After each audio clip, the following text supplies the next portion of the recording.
So let me talk about what I mentioned how what we did was the basics of rapport. So the basics of rapport is to be that biofeedback mechanism, to feedback those aspects of unconscious communication, and to match and mirror. Let's go more advanced. When I first began with this, I would meet with a client and I would match and mirror. And I just felt like rapport wasn't happening. Rapport wasn't happening. So I wasn't getting the results I wanted with people. So I took a couple steps back and I really thought, so I'm matching and mirroring, I'm matching breathing, but there's a couple things that I found. One of the things that I found was there's a principle that Carl Rogers came up with, psychologist Carl Rogers. And he said in therapy, Rogerian therapy, one of the things that absolutely must be present is unconditional positive regard. Be there and create a space for the client, a space of acceptance, a space of appreciation where I regard them completely positively. There's no judgment. And I give them the space to be however they are, and that's okay. That's what you were talking about before. When you give someone that space to be exactly as they are, when you accept them completely as they are, when you honor them from that space of unconditional positive regard, that's going to create rapport. The enemy of rapport is going to be any kind of judgment. Any kind of judgment or making someone else wrong, telling them, this should be different or you shouldn't be doing that. Those are all rapport breakers. When you create that space, in neurosemantics, it's called neurosemantic coaching, it's called creating a crucible space, where you have a crucible space, where you have these resources of acceptance and unconditional positive regard and appreciation. You set the stage for that connection. The enemy of rapport, like I mentioned, would be judgment.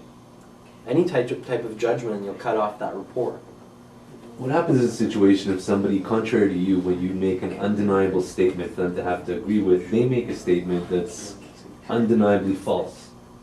And as far as knowledge, they're just way off base, meaning they just made a statement about let's say the purity of the water they have in their filter system, which the filter hasn't been changed in 3 years, and they're saying it's the best water I can get in town. It's a blatantly false statement, which, coming from where we come from, it's like, well, yeah, actually, no, it's not. Yeah.